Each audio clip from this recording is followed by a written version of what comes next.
Isa sa mga problemang kinakaharap ng Pilipinas ay ang food insecurity o kakulangan ng akses sa pagkain sa pang-araw-araw na pangunahing pangangailangan ng ating katawan sa araw-araw. Ayon sa World Program noong 2022, isa sa 10 pamilya ay food insecure o walang sapat na akses sa pagkain. Nasa 44.7 ng populasyon ng Pilipinas ang nakakaranas ng moderate to severe food insecurity ayon sa Fund for Agricultural Development's The State of Food Security and Nutrition in the World 2023 report. Ito rin ang isa sa mga layuning masolusyonan ng kasalukuyang administrasyon sa kabi-kabilang proyektong tinalakay sa SONA 2024. Ang mga tinitinang dahilan ay ang kahirapan bilang pangunahing nakakaapekto sa food security ng mga Pilipino.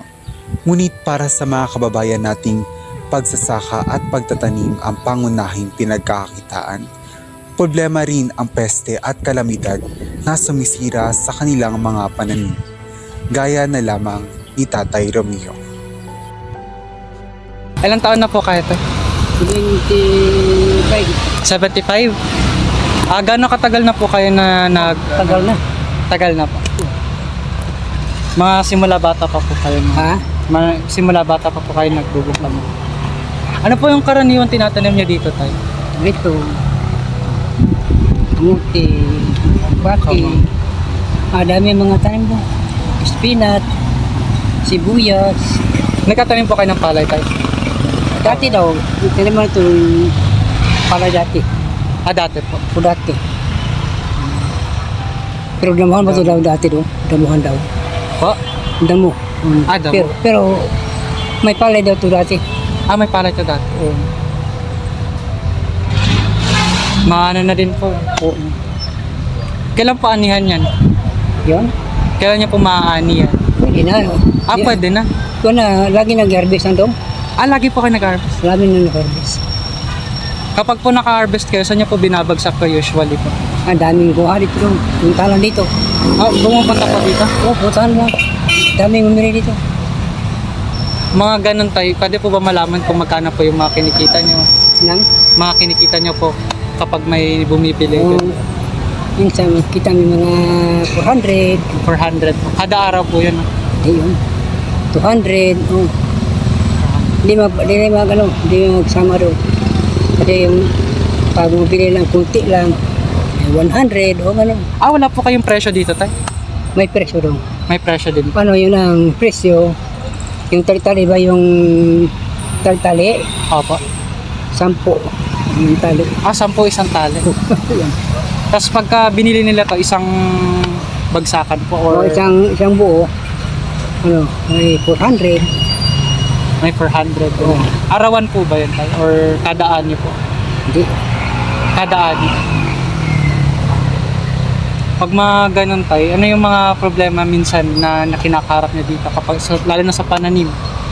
Yung anong gamitin sa mga sa Opo, yung mga minsan po kung may ano po yung mga usual na problema niyo po kapag Oo. nagtatanim po. yung yun, mga gamot doon. Oh, Gamot. mga gamot. Spray. Yung mga peste po na ano. Oo. Kapag ganun, Tay, nasisira nila yung pananim. Masira pag hindi ma-sprayan doon. Kaso bumibili Masira. pa po kayo ng mga pesticide. Yun sa barangay. Binibigay po ng barangay Oo. or Yung siya nabinta sa mga gamot. minsan, Minsan divisoria doon. minsan ano po? Divisoria. Divisoria, bumibili po kayo. Nasa magkano po kaya yun? Kung yun, may 400 yung isang bote. 400 po yung isang bote. Oo. Gano'ng katagal na po yung magagamit? Mga 4 na araw. 4 na araw lang po. O kasi kung marami man yung ng diliga ang isprihanan, marami. Di mahirap po yun, Tay. Halimbawa kung nakabenta kayo. Oo, hirap talaga. Kasi yung magsasaka, hirap talaga do. Yun. Pero kung lili magtsaga, wala talaga. Tsaga lang. Tsaga lang. Tiyaga lang po. O, kahit mahal, ang gamot, tsagaan lang. Kasi kung ayaw na mag-garden kasi mahal, lalo nang wala. Diba? Oo nga. Lalo nang hirap dong. Yan kami dito mga granero, kahit mahal ang gamot, tsaga lang. Para sapat naman po tayo. Halimbawa, Oo. Kasi Ano? doon, kung walang trabaho dito, hirap talaga doon. Hirap talaga, di ba? oh, nakakabenta naman po kayo tayo. Oo, makabinta nakakabili. naman. Mga usually po, kapag po nag-aani po kayo, Oo. mga gano'ng karami po kaya yung mga ganyan? Yung depende sa ano, depende sa karami kung maganda ang tubo, maganda, marami po ng ano, ma-harvest. Pag masisira, kunti po ng ma-harvest doon. Kunti po ng ma-harvest.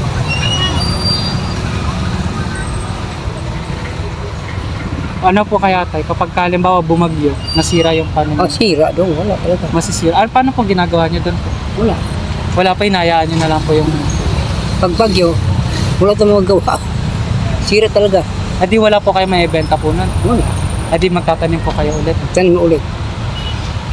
Mahirap po. Yung mga ganito tayo, yung mga ganyan, gano'ng katagal niya po yan tinatanim? So, Opo. ito araw. 3 araw po. Ano na po yan, after ng 3 araw, pwede nyo na po siya anihin. Pwede na. Oh, kung, ay, mga 4 araw do, 4 araw. Pwede na nihon. Ito, mga 4 araw to, pwede na to. Mga araw. Kailan niya po ba ito tinanim? Ha? Kailan niya po ito na itanim? Yung, ano, mga Mga nakarang araw. 3 araw siguro. 3 araw na po. Oo, So, mga ilang araw na lang, pwede na po yan anihin po. oh, mga, So, kapag po yan na, ano na, pwede na ibenta. Hmm. Mga ano kaya yan tayo? Halimbawa, isang anihan. Marami po kaya yan. marami doon.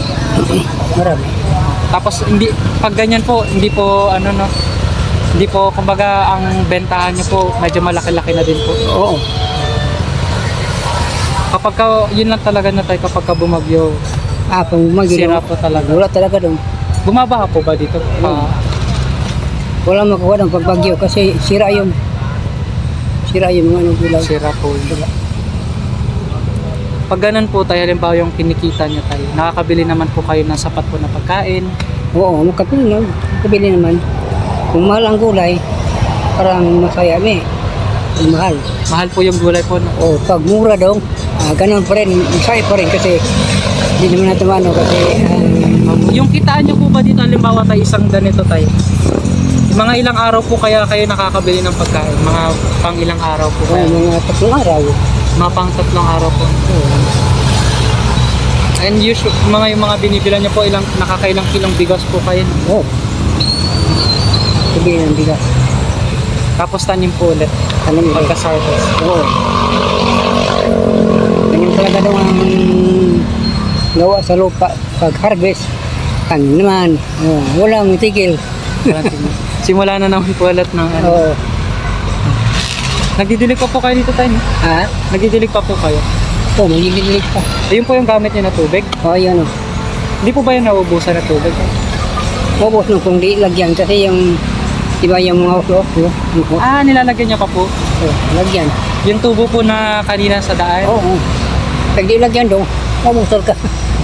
Saan po nanggagaling yung tubig po na yun? Doon sa ilog. May ilog po doon? Ang laki doon yun. Di ba yung ilog na tulay? Yung dyan po. Oo. Tapos yun na po yung pinang-ano niyo. Sabi lagi sa iba, saan galing yung tubig? Sabi ko sa ilog.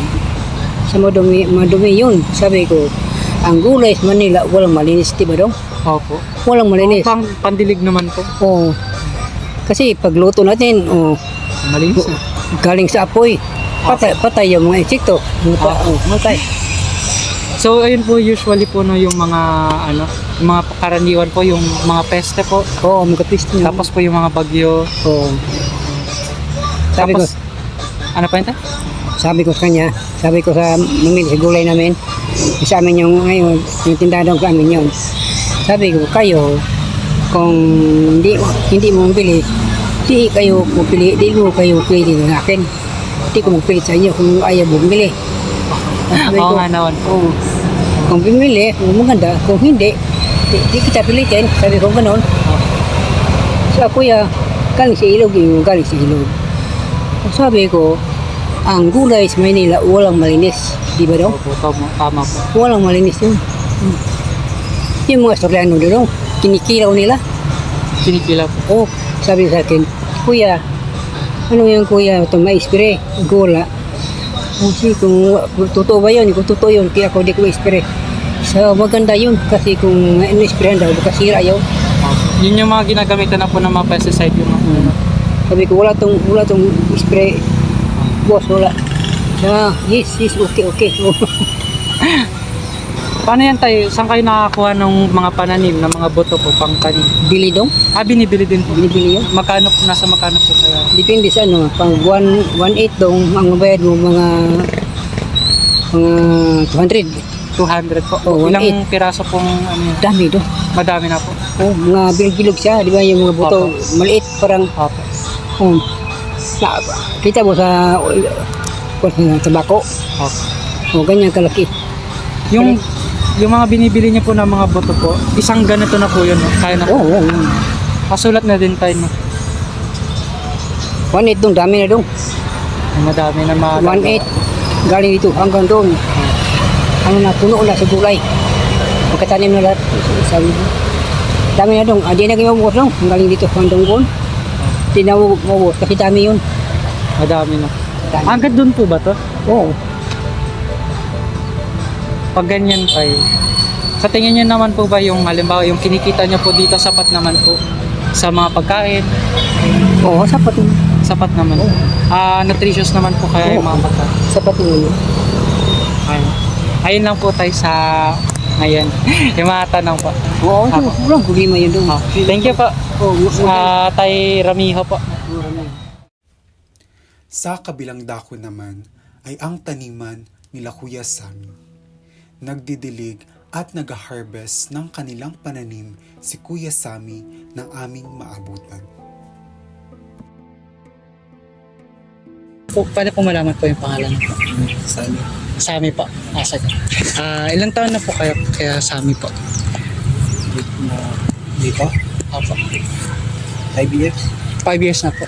Bale mga ano po, simula doon po ka nag-start magtrabaho po mga 5 years ago po. Tapos, bukod po ba kaya dito kaya?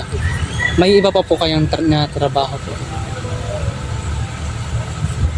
Yan lang, yung Magtanim po. tanim. Pwede po kaya malaman kaya magkano po kaya yung mga kinikita niyo sa isang anihan po? Depende rin kung magkano yung abutin ng presyo.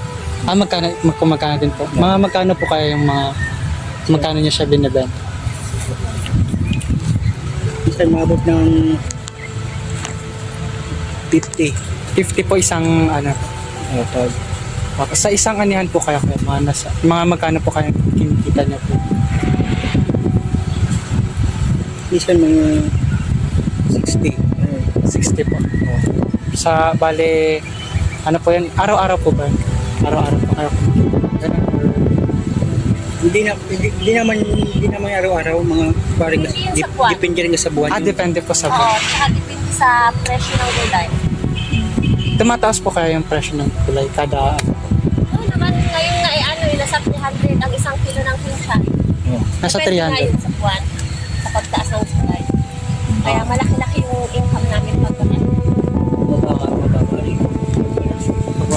So depende po sa araw po na po yung Isa ka ng buwan ng kaya ano kaya minsan yung mga problema po na kinakarap niyo po sa pagtatanim? na-spray, wood, naulan, Mga pesto din po na paano po kapag bumagyo po mga ganun? sila yung gulay, walang musim. Wala po kayo. Ano pong ginagawa niyo po nun pag ganun? Ayun, tanim ulit. Tanim po ulit. Mga gaano katagal po kaya bago yun ulit? Tumubo po. Madali lang naman tumubo yung gulay. Madali. Oo, mga 1 week, tubo na. So bali po sa mga nakakailang benta din po kayo kada po isang buwan po, sa isang buwan po. Mga sa isang buwan, depende eh. Kasi katulad nito, nakailang harvest kami, 3 harvest dito. Halimbawa, pag nabunot namin yung ganito, meron naman tumutubo. Basta ito. Maliliit yan. Bali ngayon pong January, nakatatlong harvest na po kayo.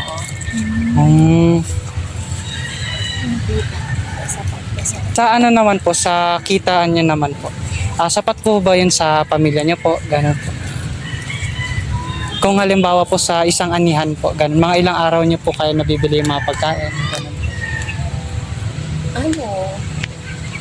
Sapat din naman yung ano kasi na, halimbawa kahit spinach lang siya, Opo. ano siya eh, halimbawa pag unang harvest, nakaka 15,000 or 10, depende Oh. sa ano, sa income namin dito sa, depende sa dami ng gulay na inaani.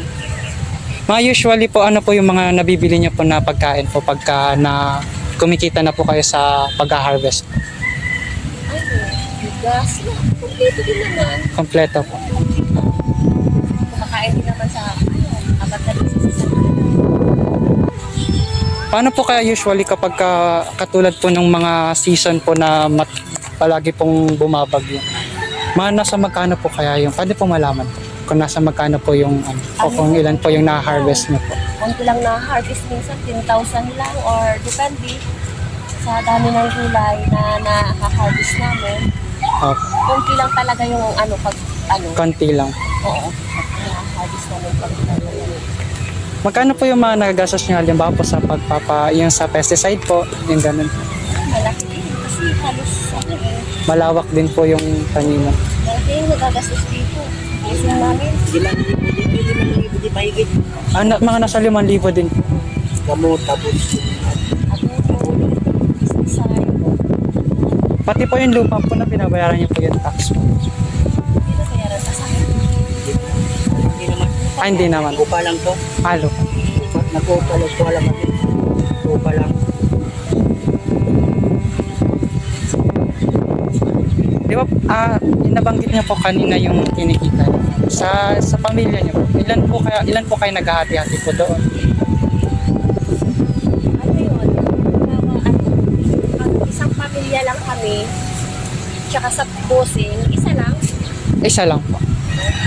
Kasi, halimbawa, pag na-uminsam kami, kumita kami ng 50,000, pati nag-25,000 sa busing, tapos sa amin. Ganun lang. Sa amin namin. Tapos bumibili pa po kayo ng mga seeds po, ng mga buto po na itinatanim po. Oo. Nasa magkano po kaya? Pwede po malaman po. Halimbawa, yung buto ng kunchay, nasa 3,000. Lalo yung Oh. 5,000 yung buto ng sibuyas.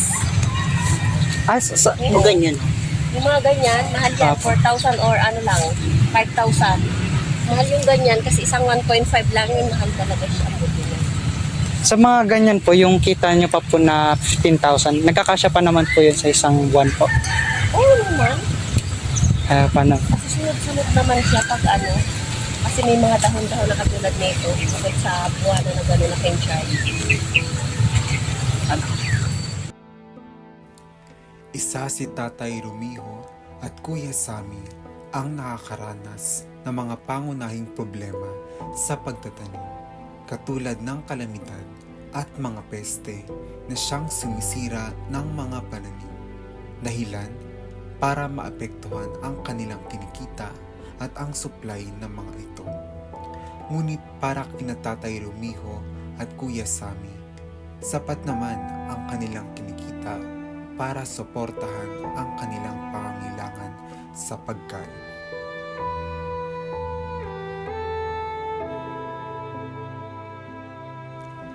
Bukod sa nararanasang problema nila Tatay Rumiho at Kuya Sammy na nakakaapekto sa food security, isa pa sa mga pangunahing dahilan nito ay ang people's income at food prices. Nagpunta ang aming grupo sa isang palengke at nakapanayam namin ang ilan sa mga mamimili.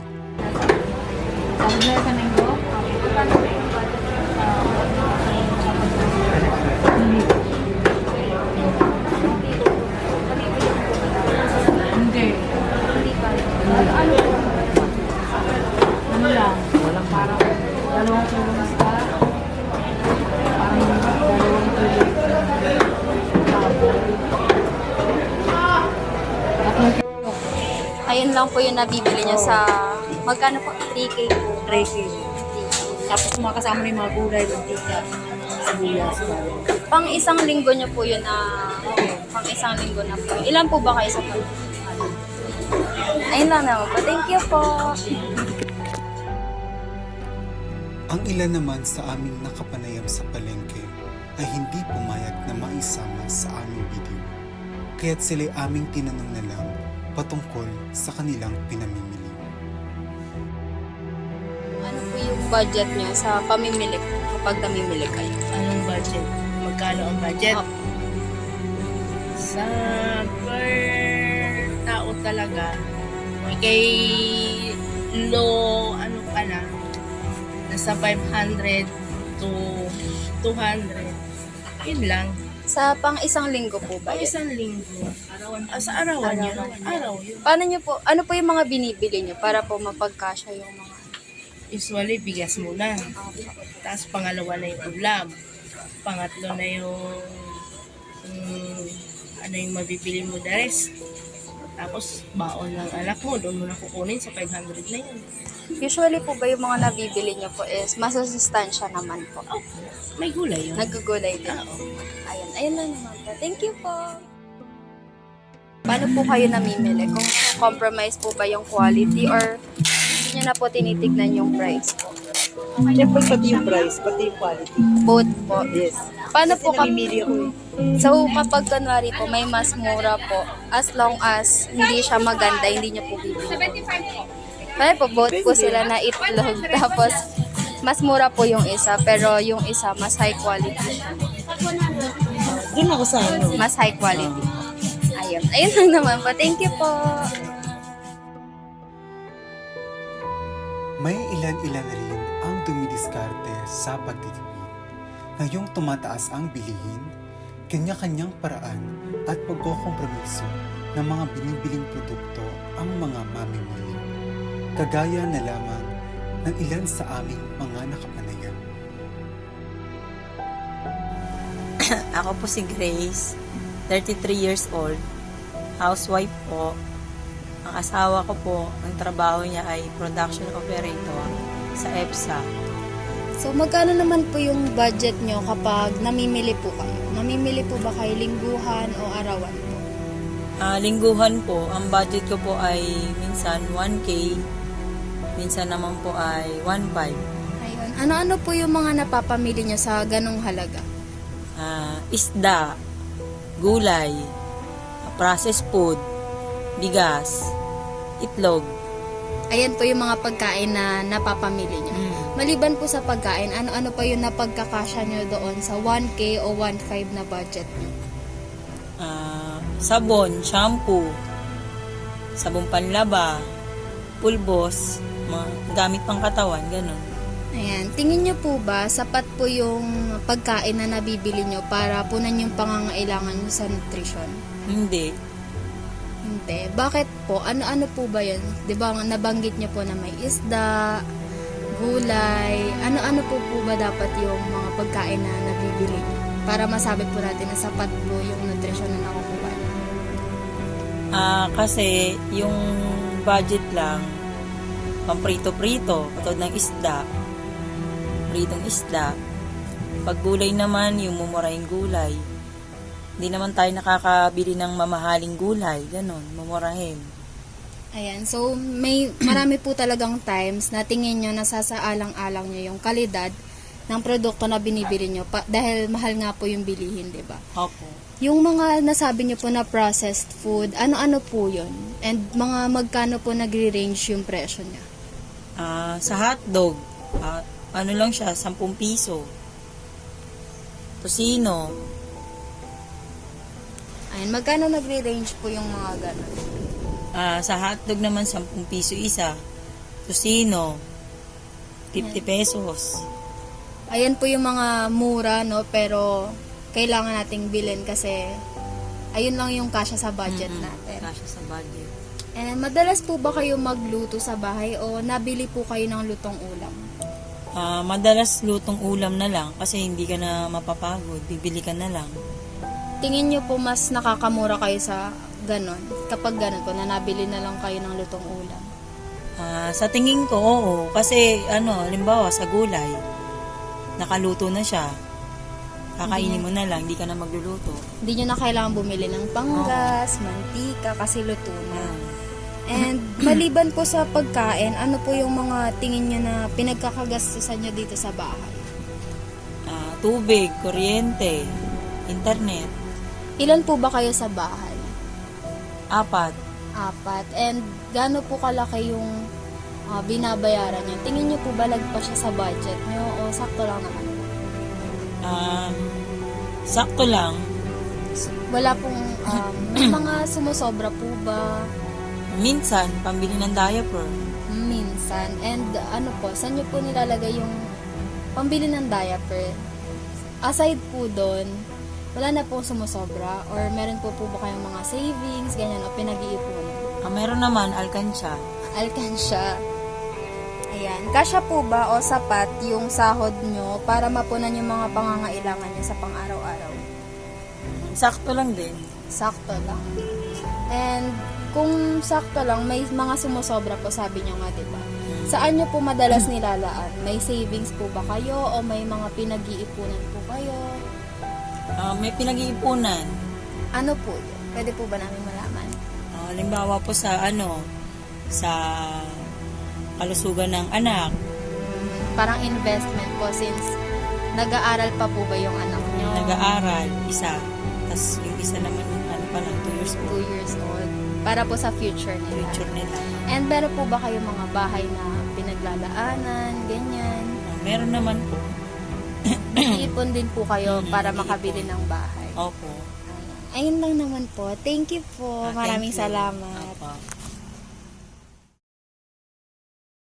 Ako nga pala si Maria Jacqueline Fernandez, 29 years old, nakatira sa Bacoor, Cavite. Ang trabaho ng asawa ko ay dicer at ako naman ay isang housewife lang. Pwede po ba namin kayong matanong kung magkano yung budget nyo sa pamimili sa isang linggo or paano po ba kayo mamili? Arawan o lingguhan po? Arawan po. Sa isang araw siguro nakaka-1-2 kami. Ano-ano po yung napapamili nyo sa ganong halaga? Sabon, tapos mga pang-ulam na rin, umaga hanggang gabi. Minsan kapus pa. So, sa pagkain po, magkano yung tingin nyo nilalaan nyo na budget para lang doon? Sa umaga, nakaka 400 kami. 400 sa pagkain? Yes, umaga lang yun. Oo. Hanggang tanghali na rin naman. Ano-ano po yung mga pagkain na nabibili nyo sa ganong halaga? Tulad ng manok, gulay, at saka mantika, mga panglagay pa doon na tulad ng mga asin. Yung mga condiments Yes, po. condiments, toyo, mga ganun. Tingin nyo po, sapat po ba yun para makabili po ng mga pangangailangan niya sa nutrition? Hindi. Hindi. Ano-ano po Hindi ba siya yung sapat. specific na pagkain po na nabibili niya sa ganong halaga? Siguro mga 600 makakabili ka na ng mga kumpleto na may mga lahok na. Tulad ng manok, gulay, at toyo, condiments, mga ganon. Gulay, mga ganon. Anong mga noodles, mga delata, mga ganon.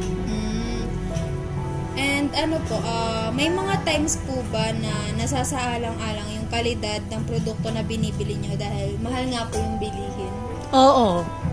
Mas pinipili nyo na lang po ba na dun sa mura para madami? Sa mura talaga. Minsan nagno-noodles na lang kami para marami kami makakain. Tulad ng delata, corned beef. Yan, itotorta na lang namin. Yung mga madali na lang po. Ilan po ba Para kayo iwas, para iwas na lang din. Mga rekado, mga ganon. para mas mura po siya? Ilan po ba kayo sa bahay na naghahati-hati po? Mga 8 kami. 8 po. Yes. Kaya ang 1 kilo talaga sa amin ay kulang 1 kilo na Na na isang manok. kilo na manok. Kulang Yes, pa so para sa umaga lang yun hanggang tanghali. Ganon. And ano po, madalas po ba kayong magluto sa bahay o pinipili nyo na lang po na bumili ng ulam sa labas po yung mga luto na gano'n? Sa pagluluto talaga kami kasi kapo sa amin pag bumili kami ng lutong ulam. Mas mahal po kapag Mas mahal, sa oo. labas. Ayan, maliban po sa pagkain, ano-ano pa po yung mga ginagastos nyo sa bahay? Mga ilaw, kuryente, tubig, at mga wifi. Ayan, lahat po ng mga need Yes, na bayaran. lahat ng mga need na bayaran. Ayan. So, tingin nyo po, kasya po ba o sapat yung sahod nyo? Para Hindi. Hindi po. Sa Hindi talaga pang-araw-araw? sapat. Kasi yung sa 600 na yun, wala ka pang bigas. Hindi Yun pa ang po kasama totoo. yung Hindi pa bigas. talaga kasama yun. Kasi ang binanggit ko pa nga lang, pang-ulam lang yun eh. Wala pa yung pambigas. Mahal rin yun sa bigas. Mahal din ang bigas talaga. So, madalas po nawala ng sumusobra sa mga... Talagang wala na. Kung ang rate lang ng ano ngayon is 600 talaga, wala ka ng pambayad sa kuryente. Ayan. So, mahirap Yes. mag-budget kapag Mahirap. ganyan lang kaliit yung sinasahod. Yes. Kaya ang ending, delata talaga. Ayan. At mga noodles. Sobrang taas ng bilihin. Yes. Ultimo gulay, napakataas. Kaya nga din na kami naggugulay. Ayan. So, Madalang. compromise po yung health na ninyo Yes. dahil sa mahal ng bilihin. Mm-mm. Ayan. Ayun lang naman po. Maraming salamat po. Okay, salamat. Maaari po bang malaman kung nasa magkano po yung nagastos niyo po sa pagkain kapag nag-grocery po kayo sa isang buwan? Lahat na yun, nakakagastos kami ng mga 6,000 yan. Sa pagkain po. O sa pagkain, basta lahat na yun.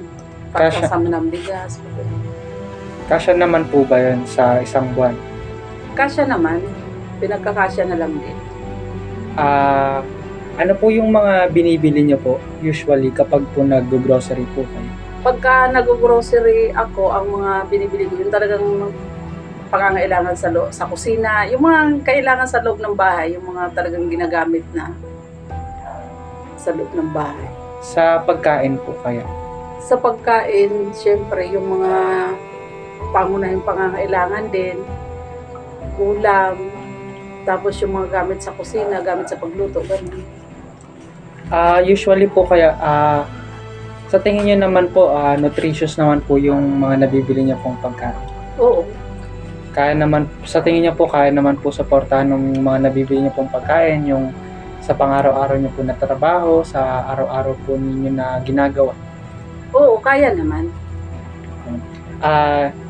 Paano niyo po kaya natitipid po yung 6,000 sa isang buwan para po sa pagkain? Talagang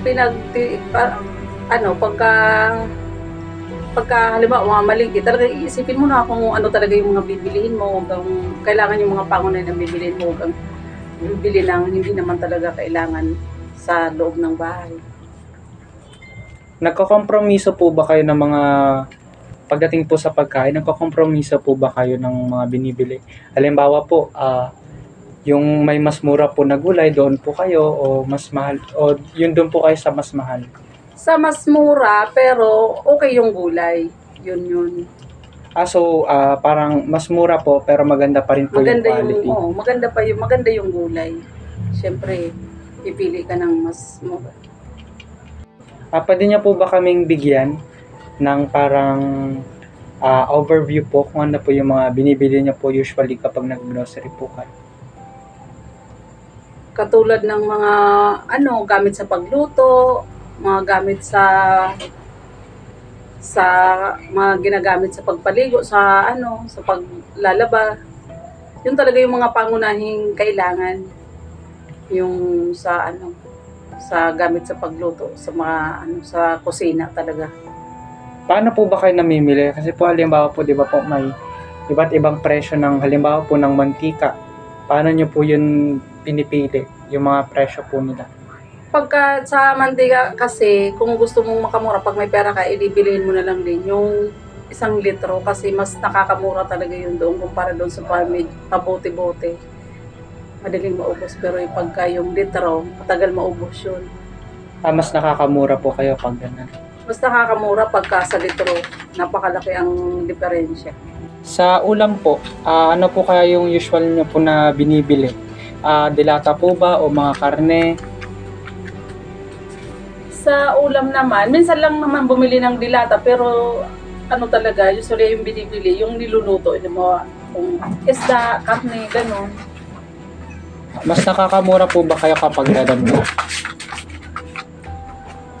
Kailangan bumili, kaya syempre pagka halimbawa, kung pagkasya mo yung pera mo, ibibili ka mo na, halimbawa kalahating baboy, kalahating manok, gano'n. Mas nakakamura po kayo kapag ganun. Oo. Wait lang. Ano pa ba? Ano pa po ba yung iba niyo pa pong pinagkakagastusan po dito sa bahay niyo po? Bukod po sa pagkain, halimbawa po mga tubig. Sa bayad ng bahay, bayad ng kuryente, bayad ng tubig, yun. Yun ang mga pinagkakagastusan dito sa pinaka-importante na pinagkakagastusan sa pamilya. Sa tingin niyo naman po, kasya naman po yung yung sinasahod niyo po o yung pera niyo po sa isang buwan para po suportahan po yung pagkain niyo po. Ayun po. Oo, kasya naman. Talagang kailangan mo talagang kumayod para pagkasya yung mga obligasyon mo sa loob ng bahay. Sa tingin niyo naman po, kaya naman po suportahan ng mga nabibili niyo pong pagkain, yung araw-araw niyo po na routine o araw-araw niyo po na trabaho po? Oo, nasusuportahan naman. Kaya naman po. Kaya naman. Sige. Ayan lang po. Maraming salamat po.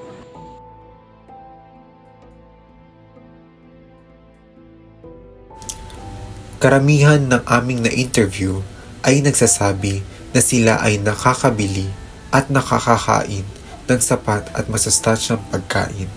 Nagpapakita na sila ay food secured.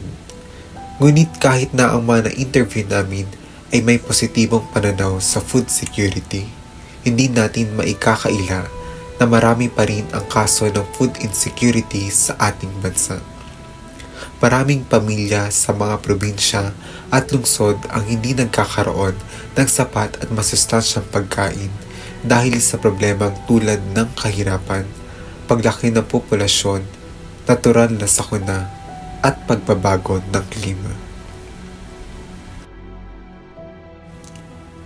Bilang pagtatapos, mahalagang bigyang pansin ang patuloy na hamon ng food security sa Pilipinas. Bagamat may mga individual na nakakakain ng sapat at masustansyang pagkain, marami pa rin ang nahihirapan dahil sa mga isyong panlipunan at pang-ekonomiya. Ang pakikiisa ng gobyerno, pribadong sektor at bawat isa sa atin ay mahalaga upang masolusyonan ang mga problemang ito sa pamamagitan ng pagtutulungan, pagsuporta sa mga magsasaka at pagpapatupad ng mas epektibong programa. Maaari nating maabot ang layunin na mabigyan ang bawat Pilipino ng sapat, ligtas at masustansyang pagkain.